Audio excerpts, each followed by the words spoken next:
거울에 비친 제 모습을 보고 소스라치게 놀랐습니다. 불과 얼마 되지 않아 제 얼굴 표정이 너무 흐려졌고 그늘이 졌어요. 그 시작점은 재혼을 하고 나서부터였습니다. 남편은 저를 인생의 동반자가 아닌 실험체로 보는 것 같았어요. 하루하루 저에게 억지를 강요했죠. 고민이 깊어졌습니다. 내가 이러려고 재혼을 했나 싶었어요. 매일매일 이어지는 남편의 가스라이팅은 저를 미치게 만들었습니다. 어떻게 하면 좋을까요? 좋아요와 구독, 알림 설정 눌러주시고 여러분의 생각을 댓글로 남겨주세요. 저는 윤지연입니다. 올해 60이죠. 백화점 문화센터에서 국악을 가르치며 살아왔어요. 혼자서도 충분히 괜찮다고 생각했습니다. 그런데 그날 모든 게 바뀌었어요. 백화점 50주년 기념 강연회에 초청받아 갔을 때였습니다.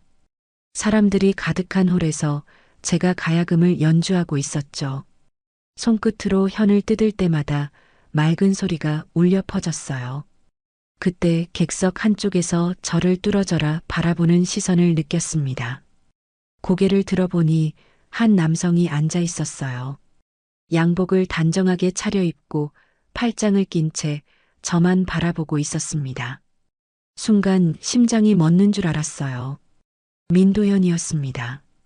40년 전 제가 20살 때 잠깐 만났던 그 사람이었죠. 당시 그는 재벌가 차남이었고 저는 그냥 평범한 대학생이었어요. 신분 차이 때문에 헤어질 수밖에 없었던 그 사람이 지금 제 앞에 있었습니다. 손이 떨려서 연주가 흔들릴 뻔했어요. 연주가 끝나고 박수가 쏟아졌습니다. 저는 인사를 마치고 무대에서 내려왔어요. 그런데 그가 다가오고 있었습니다. 지연 씨 맞죠? 목소리는 여전히 낮고 부드러웠어요. 하지만 얼굴에는 세월의 흔적이 깊게 새겨져 있었습니다. 저보다 10살 위니까 이제 이른이겠죠. 오랜만입니다. 도연 씨. 제 목소리가 떨렸어요. 마음이 이상하게 두근거렸습니다. 이 나이에 이런 감정이 가능한 걸까요? 주변 사람들이 우리를 쳐다보는 게 느껴졌어요. 그는 제게 차 한잔 하자고 했습니다. 근처 호텔 라운지에서 마주 앉았어요. 창밖으로 도시의 불빛이 반짝였습니다. 지연 씨, 그동안 어떻게 지내셨나요? 그의 눈빛이 진지했어요. 저는 제 얘기를 들려줬습니다. 결혼했다가 이혼한 것, 딸 하나 키우며 살아온 것, 국악 강사로 일하는 것까지요. 그가 천천히 말했습니다. 저도 아내를 잃었어요. 3년 전에 목소리에 슬픔이 묻어났어요. 커피잔을 돌리며 한참을 바라보더니 이어서 말했습니다. 그동안 당신을 잊어본 적이 없었어요. 사업하면서도 결혼 생활하면서도 늘 당신 생각이 났습니다.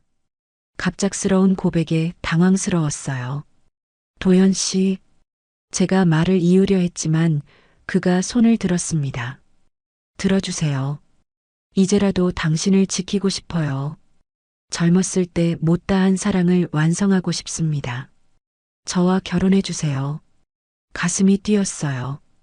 동시에 두려웠습니다. 이 나이에 새로운 시작이 가능할까요?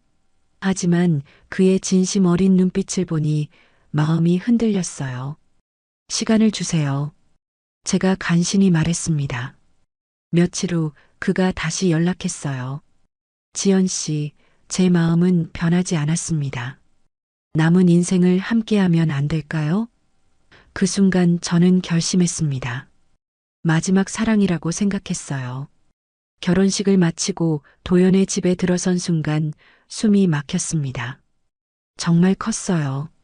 3층짜리 서양식 저택이었는데 마치 영화에서나 봤을 법한 그런 집이었죠. 대리석 현관에 발을 딛는 순간 구두 소리가 울려 퍼졌어요. 천장이 너무 높아서 목이 아플 정도였습니다. 자, 이제 여기가 당신 집이에요. 도연이 제 손을 잡고 말했어요. 그런데 이상했습니다. 집이 너무 조용했어요. 시계 소리만 똑딱똑딱 들렸죠. 창문은 전부 커튼으로 가려져 있어서 밖이 잘 보이지 않았어요. 거실로 들어가니 고급스러운 가구들이 즐비했습니다. 하지만 뭔가 차갑다는 느낌이 들었어요. 사람이 사는 냄새가 나지 않았거든요. 도연 씨, 여기서 혼자 살았나요? 제가 물었습니다. 네, 아내가 떠난 후로는 혼자였어요. 하지만 이제 당신이 있으니 달라질 거예요. 그가 미소를 지었어요. 그런데 그 미소가 왜인지 어색했습니다. 그때 한 여성이 나타났어요. 안녕하세요, 사모님. 저는 이 집 살림을 돌보는 김영숙입니다. 50대 정도로 보이는 여성이었어요. 표정이 무척 경직되어 있었습니다. 앞으로 사모님 돌봄도 제가 담당하겠습니다. 돌봄이요? 제가 의아해했어요. 저는 건강한데 왜 돌봄이 필요하죠? 도연이 급히 말했습니다. 아, 그냥 집안일 도움 말하는 거예요. 이제 당신은 여왕님이니까 손 하나 까딱하면 안 돼요. 그러면서 제 어깨를 살짝 안았어요. 저녁을 먹고 나서 도연이 찻잔을 가져왔습니다. 이건 특별한 전통차예요. 제가 직접 우린 거죠. 은은한 향이 났어요. 한약재 냄새 같기도 하고 꽃향기 같기도 했습니다. 몸에 좋은 약초들을 넣었어요. 매일 저녁 이 시간에 드시면 됩니다. 차를 마시니 따뜻했어요. 달콤하면서도 쌉쌀한 맛이었죠. 맛있네요. 제가 말하자 도연의 표정이 밝아졌습니다. 그럼 다행이에요. 앞으로 매일 이 시간에 마시면 돼요. 꼭 다 드셔야 해요. 그의 말투가 조금 강했어요. 권하는 건지 명령하는 건지 헷갈렸습니다. 밤이 되어 침실로 갔어요. 침대도 크고 이불도 고급스러웠습니다. 하지만 잠이 오지 않았어요. 집이 너무 조용했거든요. 창밖을 보려고 커튼을 열어보니 높은 담벼락만 보였어요. 밖 세상이 전혀 보이지 않았습니다. 그때 도연이 들어왔어요. 잠 못 이루세요? 제 곁에 앉으며 말했어요. 걱정 마세요. 이제 저가 모든 걸 해드릴 거예요. 당신은 아무것도 하지 않아도 돼요. 이상했습니다. 이런 배려는 처음이었어요. 그런데 왜 마음이 편하지 않을까요? 뭔가 갇힌 것 같은 기분이 들었습니다. 하지만 첫날이니까 그런 거라고 생각했어요. 며칠이 지나면서 이상한 일들이 생기기 시작했습니다. 매일 저녁 도연이 가져다 주는 차를 마시고 나면 머리가 멍해졌어요. 처음에는 피곤해서 그런 줄 알았습니다. 새로운 환경에 적응하느라 스트레스를 받는 거라고 생각했죠. 그런데 점점 이상해졌어요. 오전에 뭘 했는지 기억이 나지 않았습니다. 분명히 뭔가 했을 텐데 머릿속이 하얗게 비어 있었어요. 도연 씨, 오늘 오전에 제가 뭘 했죠? 물어보면 그는 항상 쉬었어요 라고 대답했습니다. 친구 순이에게 전화를 걸어보려 했어요. 결혼 소식도 제대로 알리지 못했거든요. 그런데 휴대폰이 없었습니다. 내 폰이 어디 갔지? 찾아보니 도연이 가져간 거였어요. 아, 그거요? 고장나서 수리소에 맡겼어요. 새 폰으로 바꿔드릴게요. 도연이 말했습니다. 그런데 굳이 밖 사람들과 연락할 필요 있나요? 이제 저만 있으면 되잖아요. 뭔가 답답했어요. 하지만 신혼이니까 그럴 수도 있다고 생각했습니다. 그럼 집 전화라도 써야겠다고 생각했는데 집 전화기도 없었어요. 이상하네. 요즘 집에 전화기 없는 집이 있나? 요즘은 다들 휴대폰만 써요. 불편하시면 제 폰 쓰세요. 도연이 말했지만 그의 폰은 항상 잠겨 있었습니다. 어느 날 밖에 나가고 싶어서 현관문을 열어보려 했어요. 그런데 문이 열리지 않았습니다. 손잡이를 돌려도 꿈쩍도 하지 않았어요. 자세히 보니 지문 인식기가 달려 있었습니다. 제 지문을 대봤지만 삐 소리만 날 뿐 열리지 않았어요. 도연 씨, 문이 안 열려요. 제가 말하자 그가 급히 달려왔습니다. 아, 아직 등록이 안 됐나 보네요. 제가 해드릴게요. 그가 지문을 대니 문이 열렸어요. 보안상 필요해서 그래요. 요즘 세상이 위험하잖아요. 그날 오후 산책을 나갔습니다. 도연과 함께였죠. 그런데 집 주변이 이상했어요. 다른 집들이 거의 없었고 담벼락만 높게 쌓여 있었습니다. 여기 사람이 사나요? 제가 물었어요. 대부분 비어 있어요. 조용해서 좋잖아요. 도연이 대답했습니다. 하지만 너무 조용했어요. 마치 세상과 격리된 것 같았습니다. 그날 밤 차를 마시고 잠들었는데 다음날 아침이 이상했어요. 침대에 누워 있는데 어젯밤에 뭘 했는지 전혀 기억이 나지 않았습니다.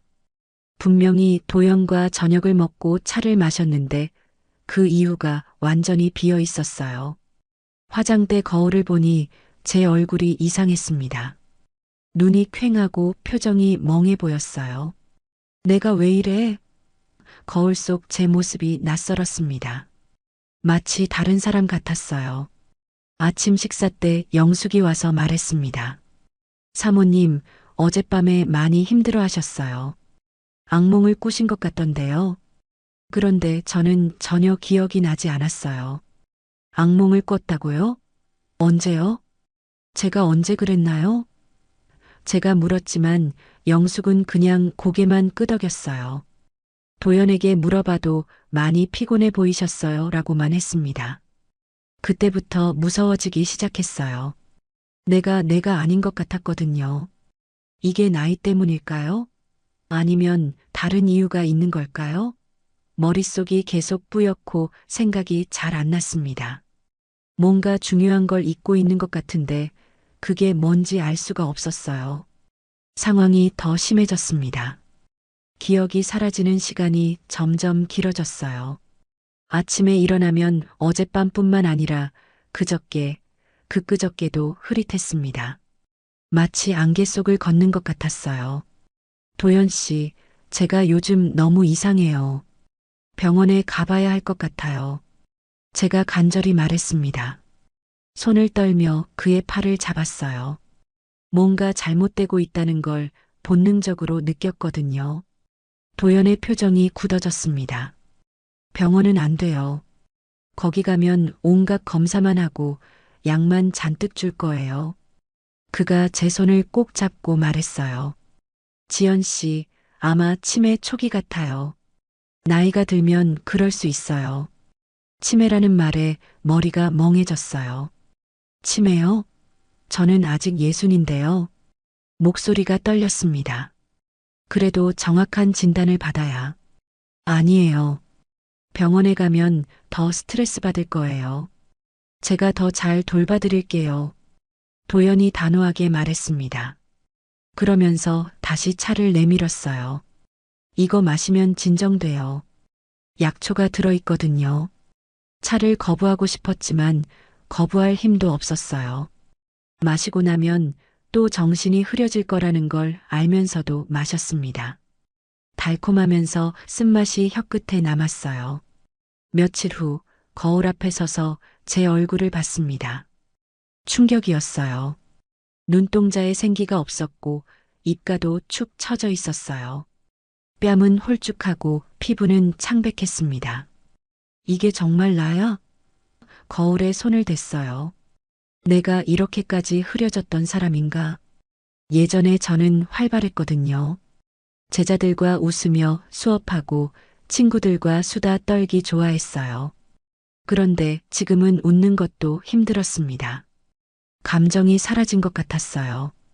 기쁨도 슬픔도 느껴지지 않았습니다. 도연이 들어왔어요. 뭘 보고 계세요? 제 어깨에 손을 올리며 물었습니다. 거울 속에서 우리 모습이 보였어요. 도연은 여전히 단정했는데 저는 마치 그림자 같았습니다. 저 많이 변했죠? 제가 물었어요. 예전 같지 않아요. 뭔가 제가 아닌 것 같아요. 나이 들면 그래요. 자연스러운 거예요. 도연이 담담하게 말했습니다. 걱정하지 마세요. 제가 계속 지켜줄게요. 그날 밤 차를 마시고 침실로 들어갔습니다. 잠들기 전에 화장대 서랍을 열어봤어요. 그 안에 오래된 사진첩이 있었습니다. 제가 가져온 거였죠. 사진들을 넘겨보니 예전 저의 모습이 나왔어요. 밝게 웃고 있는 모습이었습니다. 갑자기 정신이 번쩍 들었어요. 이상했어요. 왜 이렇게 변했을까요? 단순히 나이 때문일까요? 뭔가 다른 이유가 있는 것 같았어요. 립스틱을 꺼내서 사진첩 뒷면에 조그맣게 썼습니다. 기억해. 그는 너를 가두는 중이다. 글씨가 떨렸지만 분명하게 썼어요. 그리고 다시 서랍 깊숙이 넣어뒀습니다. 다음 날 아침 또 기억이 없었어요. 하지만 뭔가 중요한 걸 해야 한다는 느낌이 들었습니다. 화장대 서랍을 열어보니 사진첩이 있었어요. 뒷면을 보니 제 글씨가 있었습니다. 기억해. 그는 너를 가두는 중이다. 심장이 뛰었어요. 이게 제가 쓴 거였나요? 왜 이런 걸 썼을까요? 그런데 묘하게 납득이 갔어요. 뭔가 잘못되고 있다는 직감이 있었거든요. 그때 영숙이 들어왔습니다. 사모님, 아침 드세요. 그녀의 눈빛이 차갑게 느껴졌어요. 마치 저를 감시하는 것 같았습니다. 급히 사진첩을 덮고 서랍을 닫았어요. 며칠 후 도연이 외출한 사이에 집안을 돌아다녔습니다.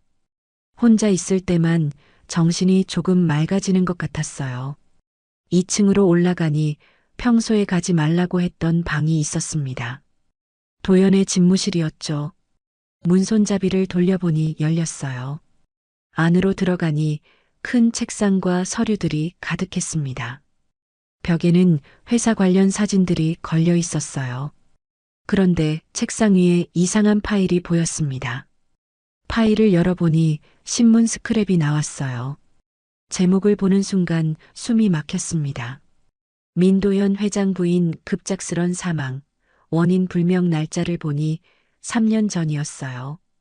도연의 전 부인에 대한 기사였습니다. 기사를 자세히 읽어봤어요. 고인은 평소 건강했으나 최근 들어 기억력 감퇴와 무기력증을 호소했다고 전해진다.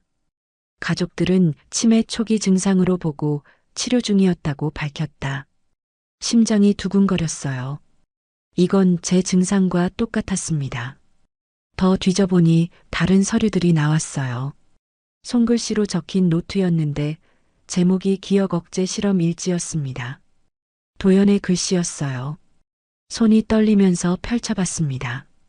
1일차 피실험자 어에게 호남 약초차 투여.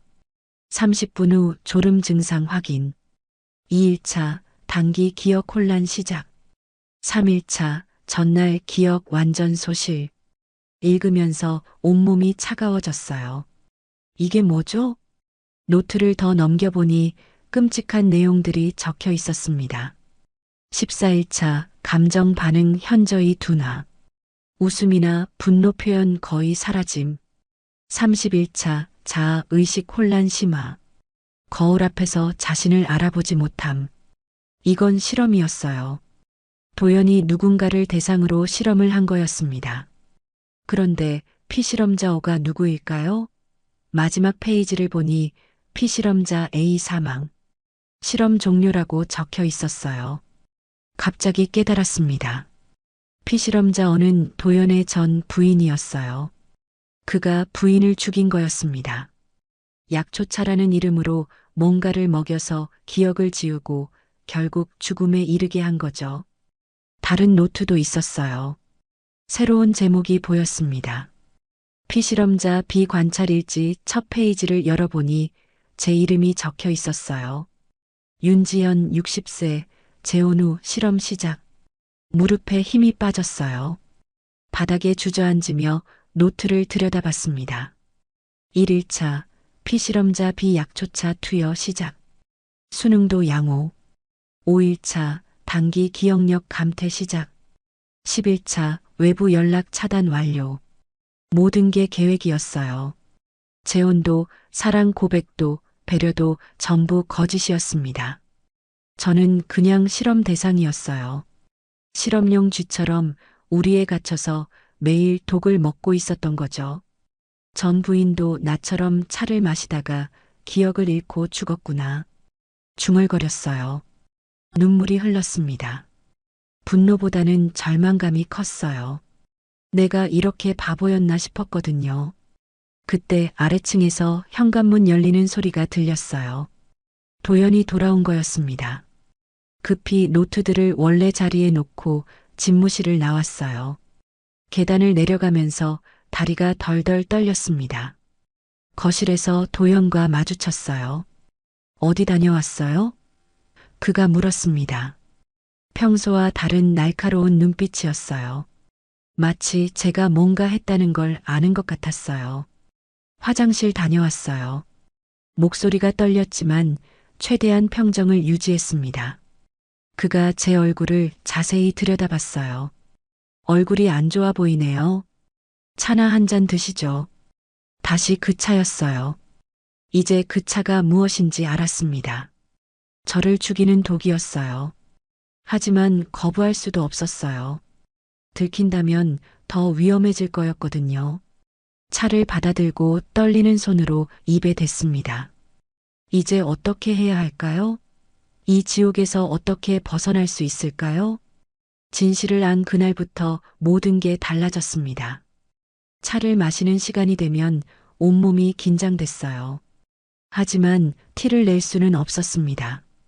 들키면 더 위험해질 거였거든요. 저녁이 되어 도연이 차를 가져왔어요. 오늘은 좀 진한 걸로 우렸어요.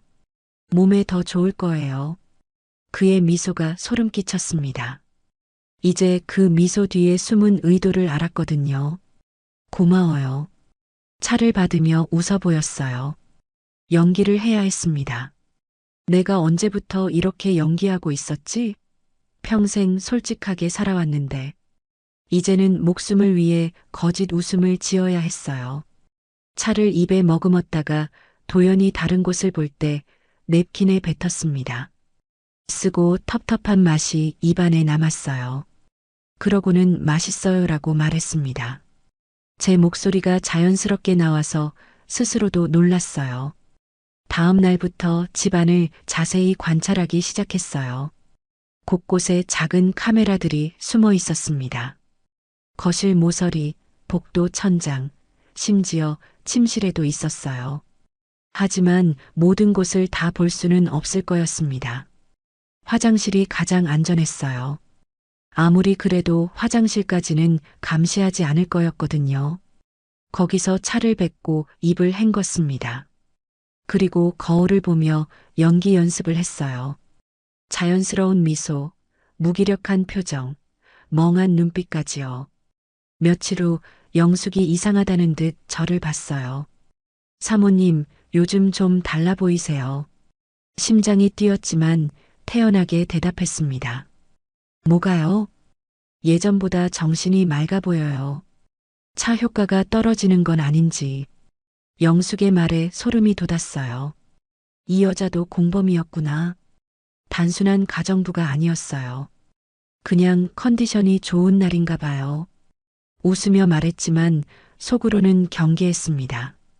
더 조심해야겠다고 생각했어요. 그날 저녁 도연이 평소보다 늦게 들어왔어요. 오늘 하루 어떻게 지냈어요? 물어보는 목소리에 의심이 섞여 있었습니다. 영숙이 뭔가 말했나 보죠. 그냥 쉬었어요. 책도 좀 보고 최대한 평온하게 대답했어요. 그런데 도연의 눈빛이 달랐습니다. 마치 저를 해부하려는 것 같았어요. 지연 씨, 요즘 좀 이상해요. 그가 제 턱을 들어 올리며 말했습니다. 예전보다 반응이 빨라요. 차 효과가 약해진 건가? 등골이 서늘했어요. 들킨 걸까요? 무슨 말씀이세요? 저는 똑같은데요. 목소리가 떨리지 않도록 조심했습니다.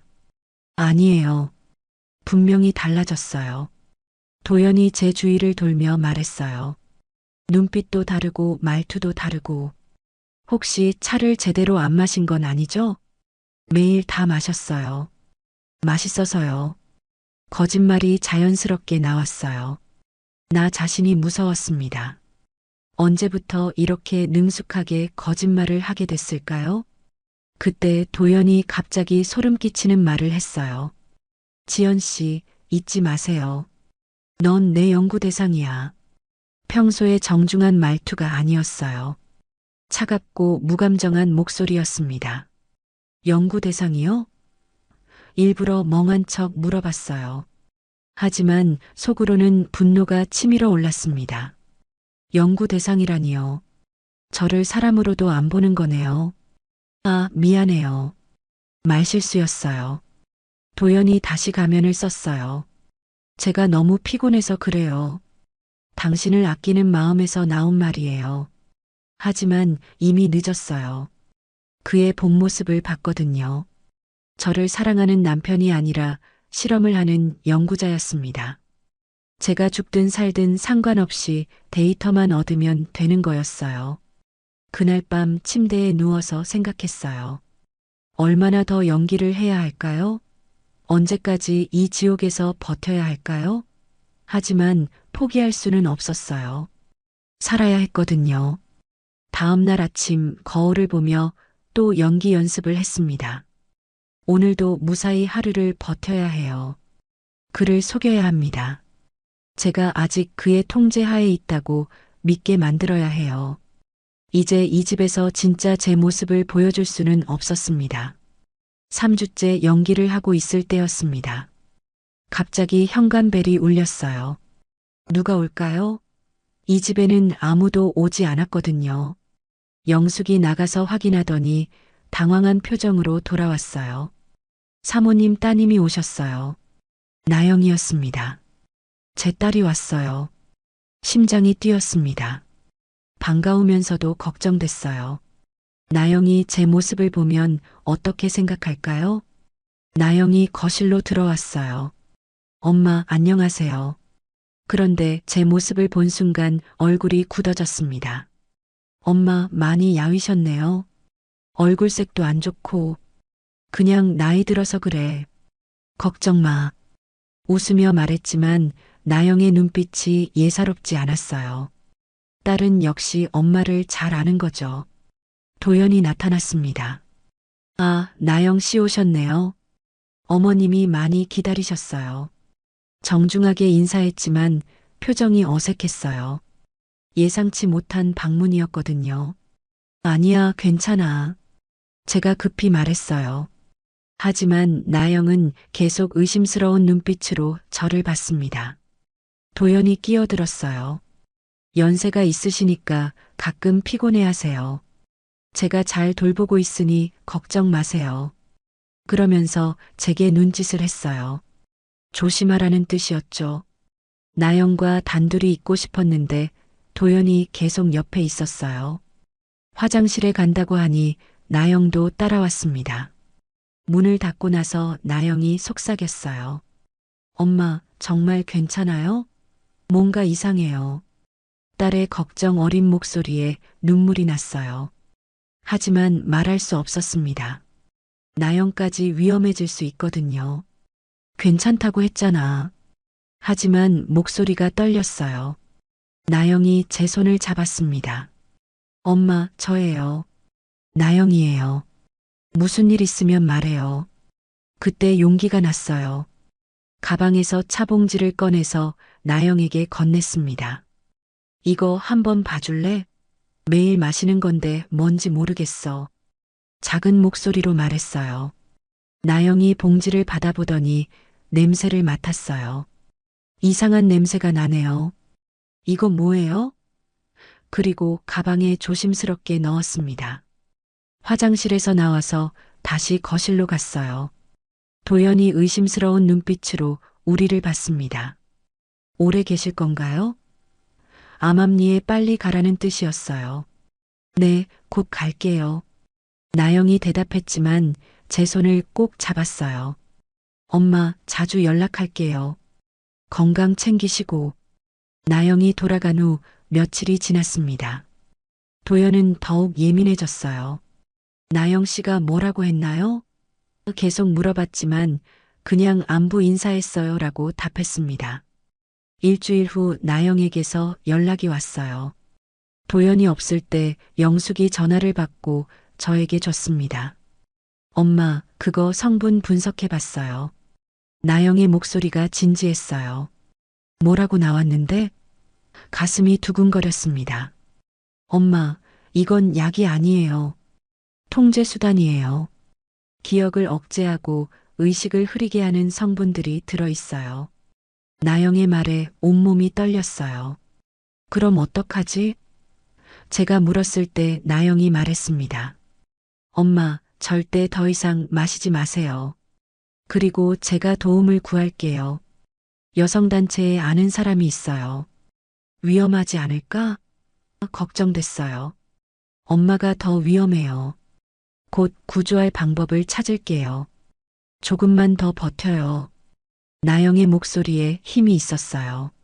전화를 끊고 나서 처음으로 희망이 생겼습니다. 딸이 나를 알아봐 줬어요. 이제 혼자가 아니었습니다. 나영과 함께 이 지옥에서 벗어날 수 있을 거예요.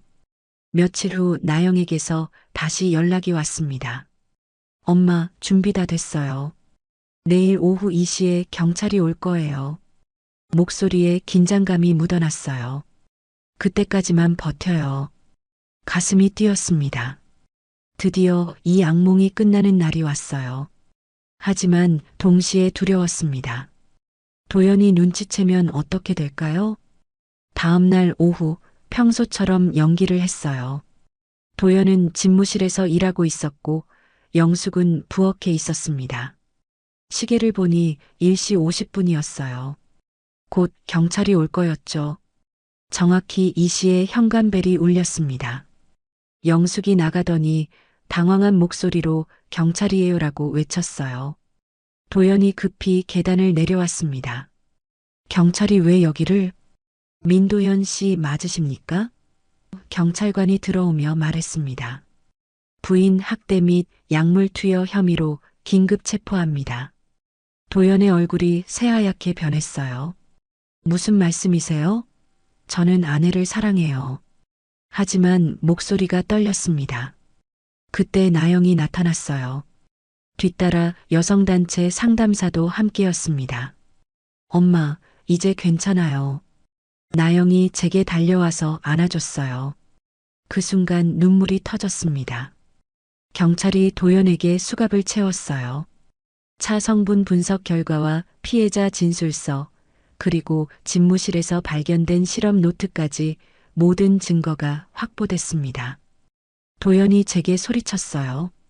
지연 씨, 저를 사랑한다고 했잖아요. 왜 이러는 거예요? 그 순간 모든 가면이 벗겨졌어요. 사랑이 아니라 소유욕이었다는 걸 이제야 확실히 알았습니다. 사랑이 아니었어요. 당신은 저를 실험용 쥐로 봤잖아요. 제가 떨리는 목소리로 말했습니다. 전 부인도 당신이 죽인 거죠. 도연이 끌려나가면서 계속 소리쳤어요. 내가 없으면 당신은 아무것도 못해요. 다시 혼자가 될 거예요. 하지만 저는 더 이상 무섭지 않았어요. 경찰 조사를 받고 나서 나영과 함께 여성 쉼터로 갔습니다. 작은 방이었지만 자유로웠어요. 창문도 마음대로 열 수 있고 전화도 마음대로 할 수 있었습니다. 처음 며칠은 힘들었어요. 몸에서 약물이 빠지면서 두통과 어지러움이 심했습니다. 하지만 나영이 계속 곁에 있어줬어요. 엄마, 이제 진짜 괜찮아요. 한 달 후부터 상담을 받기 시작했어요. 전문가의 도움으로 조금씩 회복됐습니다. 기억도 서서히 돌아왔고 감정도 되살아났어요. 오랜만에 웃을 수 있었습니다. 6개월 후 작은 국악교실을 다시 열었어요. 처음에는 학생이 3명뿐이었지만 행복했습니다. 가야금을 튕기며 노래를 가르치는 제 모습이 예전 같았어요. 어느 날 새로운 학생이 왔어요. 비슷한 나이의 여성이었는데 조심스러워 보였습니다. 국악을 배우고 싶어서요. 새로운 시작을 하고 싶거든요. 그 말에 제가 미소 지었어요. 좋아요. 저도 새로운 시작을 했거든요. 그 여성의 눈에 희망이 보였습니다. 수업을 마치고 나영과 저녁을 먹었어요. 엄마 많이 좋아지셨어요. 예전 엄마 같아요. 나영의 말에 눈물이 났어요. 기쁜 눈물이었습니다. 나영아, 고마워. 너 때문에 살았어. 제가 말하자 나영도 눈물을 흘렸어요. 엄마가 포기하지 않으셔서 가능했어요. 그날 밤 일기를 썼습니다. 오늘부터 진짜 내 인생이 시작됐다. 다시는 누구의 사랑이라는 이름 아래 갇히지 않을 것이다. 이제 윤지연으로 당당하게 살겠다. 창밖을 보니 별이 반짝이고 있었어요. 자유롭고 아름다웠습니다. 70대라고는 믿을 수 없는 힘이 느껴지는 그의 손이 제 등을 쓰다듬고 있었습니다. 저를 아껴주듯이 말이죠. 제가 지금껏 느끼지 못했던 존중과 사랑이 담긴 것이었습니다. 젊은 시절에는 느낄 수 없던 그때보다 나이가 든 지금에 와서야 느낄 수 있는 아름다운 것이었죠. 그의 입술이 제 이마에 닿았을 때 몸 전체에 전율이 일었습니다. 저는 너무 행복했고 순간 저의 마음속 방어벽이 모두 무너졌어요. 그에게 완전히 저를 맡겼죠. 그와 단둘이 있는 지금 이 순간이 너무 행복했습니다. 이런 만남까지 우리는 오랜 시간이 걸렸습니다. 그 시간 동안 어떤 일이 있었는지 궁금하지 않으신가요? 이야기 시작하기 전 좋아요와 구독, 알림 설정 눌러주시고 댓글 남겨주시면 여러분에게 큰 행운이 찾아갈 거예요. 저는 64세 김혜정입니다. 전기장판 위에 앉아 창밖을 바라보는 저의 모습이 창에 비칩니다. 이제는 혼자라는 게 어색하지도 않아요. 18년이란 세월이 지났으니까요. 더 이상 누군가를 그리워하지도 않습니다. 그런 감정은 오래전에 사라졌죠. 오늘도 아침에 일어나 커피 한 잔을 내려 마시고 피아노 앞에 앉았습니다. 손가락은 건반 위를 오가며 베토벤의 월광 소나타를 연주하고 있어요. 예전엔 학원을 운영했지만 지금은 그저 제 마음을 달래는 일상의 한 부분이 됐습니다. 음표들이 제 손끝에서 흘러나와 이 작은 방 안을 가득 채웁니다. 창문 너머로 보이는 하늘은 흐려져 있어요. 겨울비가 내릴 것 같은 그런 날씨죠. 사람들은 이런 날 혼자 있는 것이 쓸쓸하다고 말하지만 저는 이제 익숙해졌습니다. 혼자만의 시간, 혼자만의 공간, 그리고 혼자만의 침묵. 전화벨이 울리자 제 손가락이 건반 위에서 멈췄어요. 성당 봉사활동에서 만난 정자매님이었습니다. 혜정 씨, 어제 이야기했던 분 연락처 보내드릴게요. 박도연 이사님이라고 우리 재단에서 일하시는 분이에요. 순간 가슴이 덜컥 내려앉았습니다. 이런 통화는 수없이 거절해 왔는데 왜 이번엔 그럴 수 없었는지 모르겠어요. 아니, 괜찮아요. 제가 그런 거 내키지 않으시더라도 한번 만나보세요. 회사 회장이었지만 지금은 봉사만 하신대요. 말씀이 조용하고 참 고우신 분이에요. 전화를 끊고 창밖을 바라봤습니다. 빗방울이 유리창에 맺히기 시작했어요. 제 모습이 그 빗방울에 조금씩 일그러지고 있었죠. 64년을 살아오면서 많은 것을 배웠습니다. 특히 남편의 외도로 이혼한 후엔 사람을 쉽게 믿지 않는 법을 배웠어요. 옷장 문을 열고 오래된 사진첩을 꺼냈습니다. 첫 페이지에는 결혼식 날의 제 모습이 있었어요. 하얀 웨딩드레스를 입고 환하게 웃고 있었죠. 그땐 정말 행복할 거라고 믿었습니다. 하지만 그 믿음은 오래가지 못했어요. 손가락으로 사진 위를 쓸어내렸습니다. 다시 누군가를 만난다는 것, 그것이 가능할까요? 나이가 들수록 변하는 두려운 법입니다. 지금의 이 고요함, 이 익숙함을 깨뜨리는 일이 과연 옳은 걸까? 그런 생각이 들었어요. 하지만 때로는 마음속 깊은 곳에서 외로움이 올라올 때가 있습니다. 특히 밤이 깊어 모든 것이 조용해질 때면 제 심장 소리가 너무 크게 들려요. 그 소리가 외로움을 더 크게 만드는 것 같았습니다. 제 손에는 정 자매님이 보내준 박도연 이사의 연락처가 들려 있었어요. 전화번호 위로 엄지손가락이 맴돌았습니다. 과연 전화를 걸어볼까? 아니면 그냥 지워버릴까? 어떤 선택이 맞는 걸까요? 피아노 앞으로 돌아와 다시 건반 위에 손을 올렸습니다. 하지만 이번엔 다른 곡을 연주했어요. 조금 더 밝은 희망이 담긴 멜로디였죠.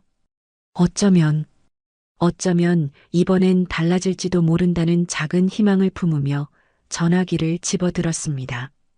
용기를 내어 전화를 걸었고 며칠 후 복지재단 식당에서 만나기로 했습니다. 화려한 레스토랑에서의 만남을 상상했던 제가 부끄러울 정도로 박도연 이사는 소박한 재단 식당을 약속 장소로 정했어요. 왠지 긴장이 풀리는 느낌이었죠. 식당에 들어서자 사람들이 줄을 서 있었습니다. 어디서부터 줄을 서야 할지 두리번거리고 있는데 키가 큰 남성이 다가왔어요. 정자매님의 설명대로 품위 있는 외모에 조용한 분위기를 풍기는 사람이었습니다. 김혜정 선생님이시죠? 박도연입니다. 그의 목소리는 낮고 부드러웠어요. 처음 보는 사람인데도 오래 알았던 것처럼 친근하게 느껴졌습니다. 평범한 회색 셔츠에 검은색 바지를 입은 모습이었죠. 그런데 참 이상해요. 간결한 옷차림인데도 왠지 품격이 느껴졌습니다. 네, 맞아요. 반갑습니다.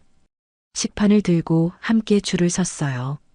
앞 사람들이 음식을 받는 모습을 보니 오늘 메뉴는 나물밥과 된장국, 그리고 몇 가지 반찬이었습니다. 고급 음식점에서의 만남을 기대했던 제 마음이 살짝 허탈해졌어요. 하지만 이상하게도 그 허탈함이 오래가지 않았습니다. 김 선생님, 오늘 메뉴는 나물밥인데 고추장 괜찮으세요? 박도연 이사가 제게 물었어요. 음식을 받는 순간에도 제 취향을 물어보는 그 배려심이 마음에 와닿았습니다. 아마 많은 사람들을 대하면서 얻은 섬세함이겠죠. 네, 괜찮아요. 저는 매운 것도 잘 먹는 편이에요. 테이블에 앉아 식사를 하는 동안 박도연 이사의 말투와 행동을 유심히 살펴봤습니다. 말은 많지 않았지만 그가 하는 말 한마디 한마디가 깊이 있었어요. 마치 조미료 없이도 진하게 우러난 국물처럼 말이죠. 선생님께서는 피아노를 가르치셨다고 들었습니다. 음악이 있는 삶은 아름다울 것 같네요.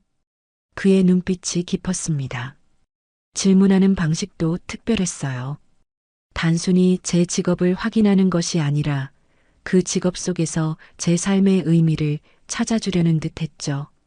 네, 30년 넘게 학원을 운영했어요. 지금은 그만뒀지만 여전히 피아노는 제 삶의 큰 부분이에요. 혹시 언젠가 연주해 주실 수 있을까요? 바흐의 골드베르크 변주곡이 특히 좋아요. 제 눈이 커졌습니다. 76세의 남성이 바흐의 골드베르크 변주곡을 알고 있다니요. 그것도 단순히 아는 수준이 아니라 좋아한다니. 뭔가 다른 사람이란 느낌이 확실히 들었어요. 좋아요. 기회가 되면 꼭 연주해 드릴게요. 식사를 마치고 재단 정원을 거닐었습니다.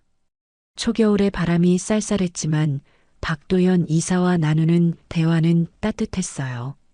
그는 재단에서 하는 일, 사별한 아내와의 추억, 그리고 지금의 소소한 일상에 대해 이야기했습니다. 버스 정류장까지 배웅해주는 그의 모습을 보며 이상한 감정이 일었어요. 그건 설렘이었을까요? 아니면 그저 오랜만에 누군가와 나눈 대화의 여운일까요? 확실한 건 집으로 돌아오는 내내 그의 깊은 눈빛과 부드러운 목소리가 제 마음속에 맴돌았다는 거예요. 그리고 이상하게도 다음 만남이 기다려졌습니다. 첫 만남 이후로 박도연 이사와 3번 더 만났습니다. 두 번째는 미술관에서, 세 번째는 공원에서, 그리고 네 번째는 그의 제안으로 작은 음악회에 갔어요. 매번 만날 때마다 그의 새로운 면을 발견했죠. 특히 음악회에서 그가 슈베르트의 겨울 나그네를 들으며 눈을 감고 깊이 빠져드는 모습이 인상적이었어요. 남자가 예술에 그렇게 진심으로 빠져드는 모습은 오랜만에 보는 광경이었습니다. 그날 저녁 음악회가 끝나고 조용한 찻집에 앉았어요. 창밖으로 내리는 눈을 바라보며 따뜻한 차를 마시는데 박도연 이사가 조심스럽게 말을 꺼냈습니다. 김 선생님, 솔직히 말씀드려도 될까요? 제 마음이 살짝 긴장됐어요. 보통 이런 시작은 좋지 않은 이야기로 이어지는 경우가 많았거든요. 네, 말씀하세요. 박도연 이사는 차를 한 모금 마시고 말을 이었습니다. 제가 이 나이에 선생님을 만나게 될 줄은 몰랐어요. 10년 동안 혼자 살면서 익숙해졌거든요. 혼자는 편하지만 함께라면 더 따뜻할 수 있을 것 같아서요. 그의 솔직한 고백에 가슴이 뭉클해졌습니다. 떨리는 손으로 차를 들어 한 모금 마시면서 생각했어요. 그의 말은 청혼이 아니었지만 앞으로의 방향성을 제시하는 것이었습니다. 나도 같은 마음일까? 정말 이 사람과 함께하고 싶은 걸까? 저도 비슷한 마음이에요. 하지만 쉽게 결정할 수 있는 일이 아니라서요. 며칠 동안 고민했습니다. 밤마다 천장을 바라보며 박도연 이사와의 만남을 되새겼어요. 그의 부드러운 미소, 깊은 눈빛, 그리고 무엇보다 제 말을 진심으로 들어주는 태도가 마음에 남았습니다. 하지만 이 나이에 다시 누군가를 믿는다는 건 두려운 일이었어요. 18년 전의 상처가 아직 완전히 아물지 않은 것 같았죠. 결국 딸에게 상담하기로 했습니다. 주말에 딸의 집에 방문했어요. 차를 마시며 조심스럽게 이야기를 꺼냈죠. 수진아, 엄마가 만나는 사람이 있어. 딸의 표정이 순간 굳어졌습니다. 제 말이 끝나기도 전에 그녀의 눈에서 불신이 느껴졌어요. 엄마, 이제 와서 재혼? 난 그 사람도 못 믿겠어요. 아빠처럼 될 수도 있잖아요. 딸의 차가운 반응에 가슴이 찢어지는 듯 했습니다. 하지만 이해했어요. 그녀도 아버지의 외도로 상처받은 사람 중 하나였으니까요. 수진아, 엄마 이해해. 하지만 이번엔 내 인생을 위해 살고 싶어. 딸은 아무 말도 하지 않고 찻잔만 만지작거렸어요. 침묵이 우리 사이를 가득 채웠습니다. 그 순간 깨달았어요. 제가 누구의 허락을 기다리고 있는 걸까? 64년을 살아오면서 항상 누군가를 위해 살았던 것 같아요. 부모님을 위해, 남편을 위해, 자식을 위해. 하지만 이제는 제 자신을 위해 선택할 시간인 것 같았습니다. 그날 밤 박도연 이사에게 전화를 걸었어요. 떨리는 목소리로 말했죠. 박 이사님, 저 함께하고 싶어요. 조금 두렵지만 시작해 볼까요? 관계가 진전되면서 저는 박도연 이사의 직장인 복지재단에 자주 방문하게 됐어요. 어떤 날은 함께 점심을 먹기도 하고 또 어떤 날은 제가 그의 사무실에서 기다리기도 했죠. 그곳에서 많은 직원들이 저를 보게 됐고 자연스럽게 저에 대한 소문이 돌았을 거예요. 어느 날 재단 화장실에서 우연히 들은 이야기가 제 마음을 흔들었습니다. 젊은 여직원 2명이 세면대 앞에서 이야기를 나누고 있었죠. 저는 칸막이 안에 있었고 그들은 제가 있는 줄 모르고 대화를 이어갔어요. 그 피아노 선생님, 박 이사님이랑 진지하게 만나시는 것 같던데. 에이, 그러게. 근데 그분 박 회장님 과거 모르는 거 아닐까? 뭐? 어떤 거? 박 회장님 한때 회사 사람들 울리기로 유명했죠. 그분 성격 한번 무서웠다니까요. 우리 이모부가 그 회사 다녔거든. 한 번은 화장실 문이 열리며 그들의 대화가 끊겼습니다. 하지만 이미 제 귀에 들어온 말들은 지워지지 않았어요. 박도현, 정말 무서운 사람이었을까? 지금까지 본 그의 모습과는 너무나 달랐습니다. 그날 이후로 미묘하게 거리를 두게 됐어요. 전화가 와도 조금 늦게 받고 만남도 약간 미루는 식으로요. 제 마음의 변화를 눈치챘는지 박도현 이사는 어느 날 자신의 아파트로 저를 초대했습니다. 오늘은 제가 직접 요리해 볼게요. 별로 기대는 마세요. 그의 집은 생각보다 소박했어요. 넓고 호화로운 집을 상상했는데 오래된 아파트였죠. 정갈하게 정리된 거실에는 책이 많았고 피아노도 한 대 놓여 있었습니다. 벽에는 몇 장의 사진이 걸려 있었어요. 요리를 하는 동안 거실을 천천히 살펴봤습니다. 사진 속에는 젊은 시절의 박도현과 아름다운 여성, 그리고 어린 소녀가 웃고 있었어요. 가족 사진이 분명했습니다. 식사 준비됐습니다. 함께 식사를 하며 조심스럽게 물었어요. 사진 속 분들이 가족이신가요? 그의 표정이 순간 어두워졌습니다. 하지만 이내 담담한 목소리로 대답했죠. 네, 아내와 딸입니다. 둘 다 이제 이 세상 사람이 아니에요. 밥을 먹던 제 손이 멈췄습니다. 그는 천천히 이야기를 이어갔어요. 딸아이는 21살 때 교통사고로 먼저 갔습니다. 아내는 그 슬픔을 이기지 못하고 3년 후에 병으로 떠났죠. 갑자기 그의 무거운 눈빛이 이해가 됐어요. 항상 느껴지던 그 깊은 슬픔의 그림자가 어디서 온 것인지 알게 된 순간이었습니다. 회사에서는 제가 무서운 사람이었다고들 하죠? 그 말에 놀라 고개를 들었어요. 제 마음을 꿰뚫어 본 것 같았습니다. 아, 아니요. 그런 말 들은 적 없어요. 괜찮아요. 사실입니다. 딸을 잃고 나서 제 성격이 많이 바뀌었어요. 이전엔 회사와 성공밖에 모르던 사람이었죠. 직원들에게 엄격했고 때로는 가혹했을 겁니다. 가족에게도 그랬고요. 창밖을 바라보는 그의 눈에 눈물이 맺혔어요. 그때 처음으로 박도연이라는 사람의 진짜 모습을 보게 된 것 같았습니다. 강한 겉모습 속에 숨겨진 아픔과 후회를 가진 사람. 그리고 그 아픔을 통해 변화한 사람. 박도연 이사의 과거 이야기를 들은 후 저희 관계는 더욱 깊어졌어요. 그의 상처와 아픔을 알게 되니 왠지 더 가까워진 느낌이었죠. 서로의 아픔을 공유하는 것만큼 사람을 가깝게 만드는 건 없는 것 같아요. 저도 제 지난 결혼 생활과 이혼 과정의 상처를 솔직하게 털어놓았습니다. 어느 날 저녁 한강변을 걷던 중 박도연 이사가 불쑥 말했어요. 혜정 씨, 저랑 같이 살아볼래요? 갑작스러운 제안에 걸음을 멈췄습니다. 그는 제 눈을 똑바로 바라봤어요. 큰 결혼식은 필요 없을 것 같아요.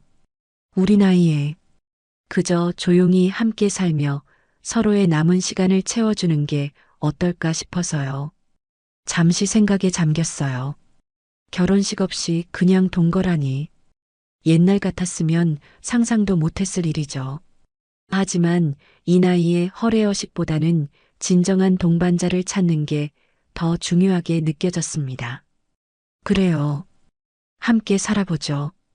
그렇게 저는 제 작은 집을 정리하고 박도연의 아파트로 짐을 옮겼어요.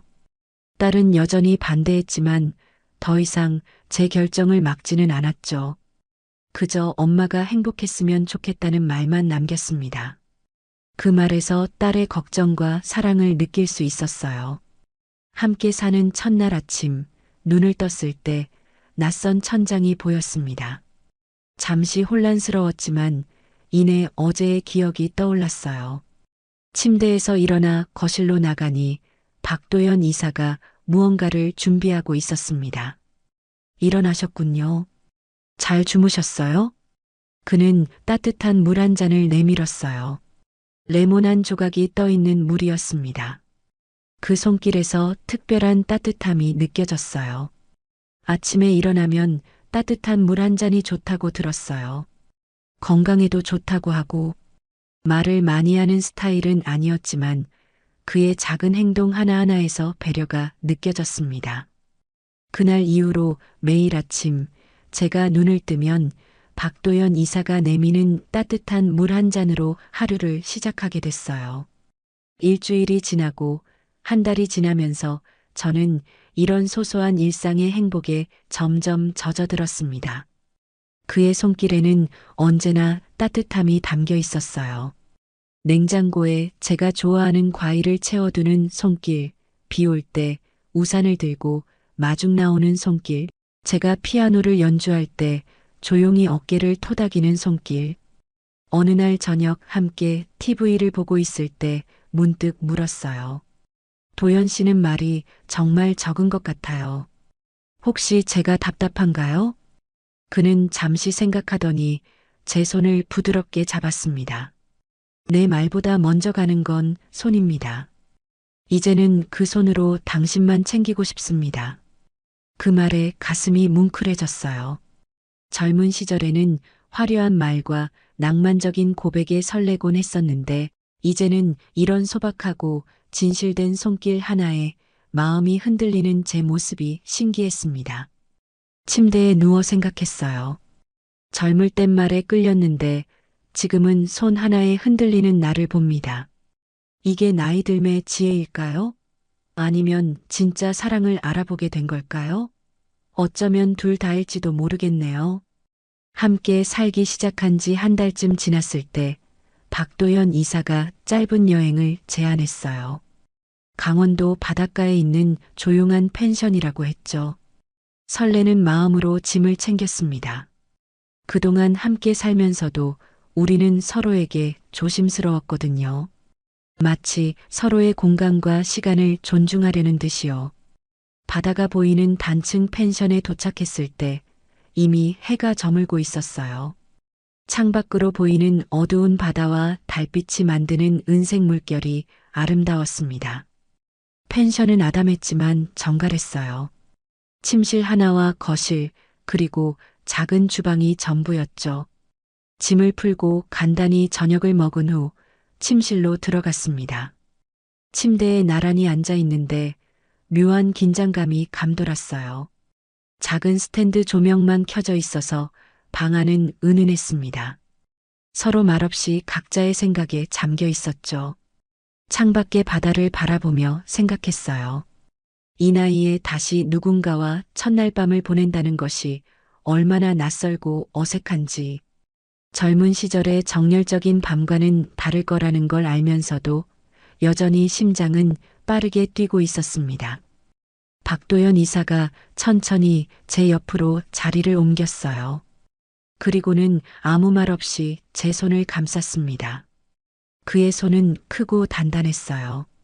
무엇보다 놀라울 만큼 따뜻했죠. 그 온기가 제 차가운 손을 감싸면서 몸 전체로 퍼져나가는 듯 했습니다.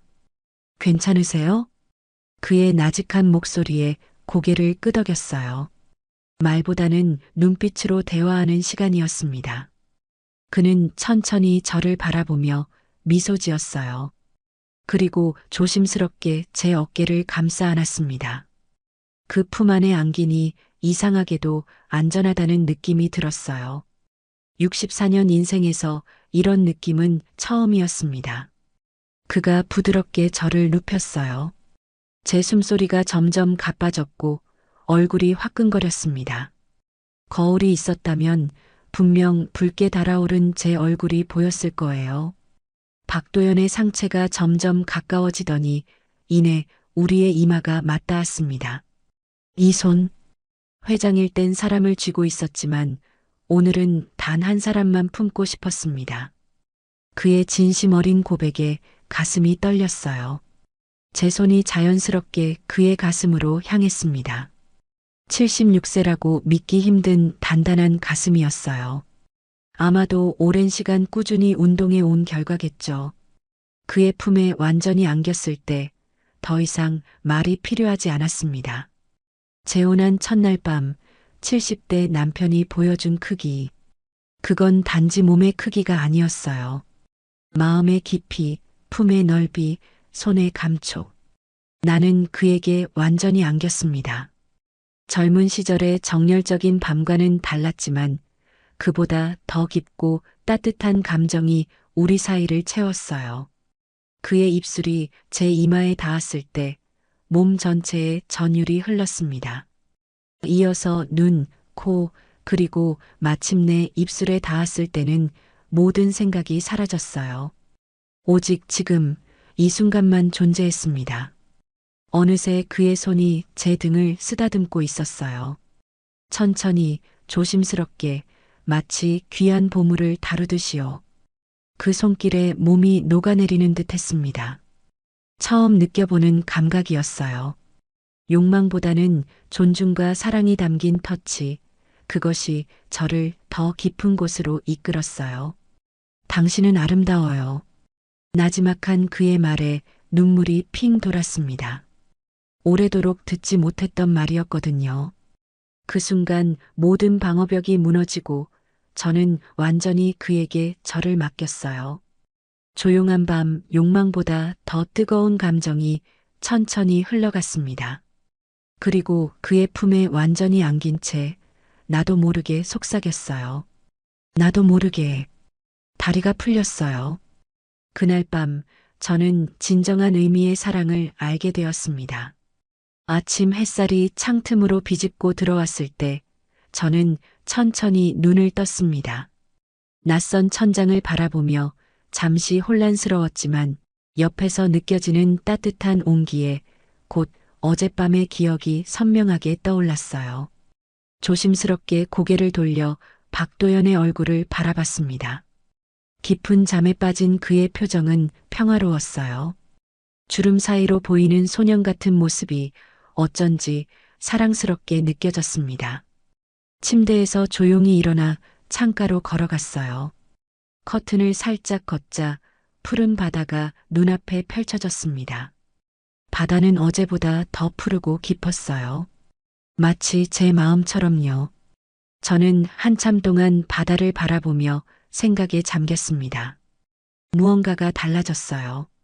제 안에서 깊은 변화가 일어나고 있었죠. 펜션 거실에 있는 전신 거울 앞에 섰습니다. 거울 속에 비친 제 모습이 낯설게 느껴졌어요. 평소와 같은 얼굴인데 어딘가 다른 것 같았습니다. 어쩌면 눈빛이 달라진 걸까요? 아니면 입가에 맴도는 미소 때문일까요? 손으로 얼굴을 만져보며 중얼거렸어요. 이 나이에 이렇게 예뻐 보일 줄이야. 어젯밤 이후로 제 안에서 무언가 다시 깨어난 듯 했습니다. 오랫동안 잊고 있었던 여성으로서의 감각, 사랑받는 사람으로서의 자신감, 그리고 삶에 대한 설렘. 그 모든 것들이 다시 피어나고 있었어요. 제 머릿속은 복잡한 생각들로 가득했습니다. 64년이라는 긴 시간 동안 사회가 만든 틀에 갇혀 살았던 것 같아요. 이 나이에는 이렇게 행동해야 한다. 여자는 이런 모습이어야 한다와 같은 규칙들. 그런데 어젯밤 박도연의 품 안에서 저는 그 모든 규칙을 잊었어요. 그저 한 사람으로서, 한 여자로서 존재했을 뿐이죠. 창문으로 들어오는 햇살을 맞으며 깊게 숨을 들이쉬었습니다. 공기도 달라진 것 같았어요. 더 신선하고 더 생동감 있게 느껴졌죠. 마치 세상의 모든 색깔이 더 선명해진 것처럼요. 따뜻한 손길이 제 허리를 감쌌을 때 놀라지 않았어요. 그의 손길이 이제는 낯설지 않았거든요. 박도연이 뒤에서 다가와 저를 부드럽게 안았습니다. 그의 체온이 제 등을 통해 전해져 왔어요. 잘 주무셨어요? 그의 나지막한 목소리에 고개를 끄덕였습니다. 거울 속에 비친 우리의 모습이 참 자연스러워 보였어요. 마치 오랫동안 함께했던 사람들처럼요. 어젯밤 나도 많이 떨렸습니다. 그의 고백에 미소 지었어요.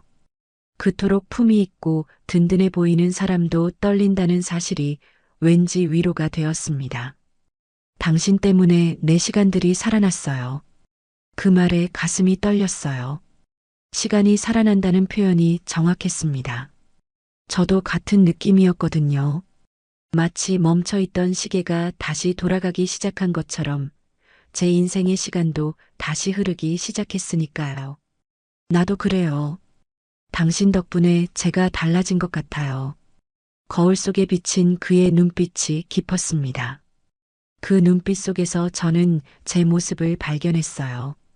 그가 바라보는 저는 아름다웠고 가치 있는 사람이었죠. 함께 아침 식사를 준비하면서 우리는 많은 이야기를 나눴습니다. 어젯밤의 일을 직접적으로 언급하지는 않았지만 우리 사이에 흐르는 공기는 한결 가벼워졌어요. 마치 마지막 남은 벽이 무너진 것처럼요. 바다가 보이는 테라스에서 커피를 마시며 생각했습니다. 사랑은 나이를 가리지 않나 봐요. 64세와 76세. 숫자로만 보면 늦은 시작일 수 있지만 마음으로 보면 이제 막 시작된 새로운 여정이었습니다. 강원도에서의 여행을 마치고 서울로 돌아온 뒤 저희 생활은 더욱 단단해졌습니다. 이제는 진정한 의미의 동반자가 되었다고 할까요? 함께 아침 식사를 하고, 함께 장을 보고, 함께 TV를 보며 웃고, 이런 소소한 일상이 얼마나 행복한지 새삼 깨닫게 됐어요. 어느 날 박도연이 제안을 했습니다. 혜정 씨, 복지관에서 음악 봉사활동을 같이 해보는 건 어떨까요? 어르신들께 피아노 연주를 들려드리면 좋아하실 것 같아요. 그렇게 우리는 매주 수요일마다 복지관에 나가기 시작했습니다. 제가 피아노 반주를 하면 박도연은 어르신들께 다과를 나르며 말벗이 되어드렸어요. 피아노 학원을 운영했던 제 경험과 그의 봉사 경험이 만나 시너지를 내는 순간이었죠. 처음에는 몇몇 어르신들만 참여하셨지만 점점 소문이 나면서 작은 음악회처럼 변해갔어요. 제가 연주하는 곡을 따라 부르시는 어르신들의 표정에서 젊은 시절의 추억이 묻어나는 것을 볼 수 있었습니다. 그런 모습을 보며 저도 행복해졌어요. 박도연은 그 모든 과정을 조용히 지켜보았습니다. 그의 눈빛에서 자부심과 따뜻함이 느껴졌어요. 가끔 우리 눈이 마주치면 말없는 대화가 오갔죠. 당신이 참 좋다는 메시지가 담긴 눈빛이었습니다. 봉사활동을 시작한 지 석 달째 되던 날, 특별한 음악회를 준비했어요. 어르신들의 요청으로 제가 솔로 피아노 연주를 하기로 했거든요. 연습을 많이 했답니다. 그날만큼은 봉사가 아닌 진짜 음악가가 된 기분이었어요. 마지막 곡으로 쇼팽의 녹턴을 연주했습니다. 건반 위에서 춤추는 제 손가락에 모든 감정을 담았어요. 오랜 시간 혼자였던 외로움, 박도연을 만나 느낀 설렘, 그리고 지금의 충만한 행복까지 모든 감정이 음표를 타고 흘러나갔습니다. 연주가 끝나고 어르신들의 박수 소리가 복지관을 가득 채웠어요. 몇몇 분들은 눈물을 훔치기도 하셨죠. 그 순간 제 눈에도 눈물이 고였습니다. 오랜만에 느껴보는 성취감이었어요. 모든 일정이 끝나고 복지관을 나서는데 박도연이 조용히 제 손을 잡았습니다. 차가워진 제 손을 그의 큰 손이 따뜻하게 감쌌어요. 오늘 연주 정말 아름다웠습니다. 고개를 끄덕이며 미소 지었어요. 그의 칭찬이 제 마음을 가득 채웠습니다. 혜정 씨를 만나기 전에는 제 삶이 의미 없이 흘러가는 것 같았어요. 하지만 지금은 달라요. 그의 진지한 눈빛에 가슴이 떨렸습니다. 이 손, 이제는 정확한 시간마다 당신에게만 도착할 겁니다. 그 말의 의미를 곰곰이 생각해 봤어요. 그의 손은 언제나 필요한 순간에 제게 닿았습니다. 아침에 눈을 뜰 때, 힘든 일이 있을 때, 기쁠 때, 슬플 때, 그의 손은 항상 제게 도착했죠. 마치 약속된 시간에 배달되는 선물처럼요. 그날 밤 침대에 누워 지난 시간을 되돌아봤습니다. 인생의 후반부에 찾아온 이 뜻밖의 행복이 얼마나 감사한지 생각했어요. 처음에는 두려움과 의심으로 시작했지만 이제는 온전한 신뢰와 사랑으로 채워진 관계가 되었습니다. 젊은 시절의 사랑은 화려하고 강렬했습니다. 폭풍같이 밀려왔다가 쉽게 사라지기도 했죠. 하지만 지금의 사랑은 다릅니다. 천천히, 조용히, 그러나 더욱 깊게 내 삶에 스며들었어요. 마치 오랜 시간 우려낸 차의 향기처럼 그의 사랑은 제 영혼 깊숙이 배어들었습니다. 나이가 들수록 시간이 더 빨리 흐른다고들 하지만 박도영과 함께하는 지금 저는 매 순간을 더 깊이 느끼며 살고 있어요. 그의 손을 잡은 채 남은 인생을 천천히 그러나 충만하게 걸어갈 생각입니다.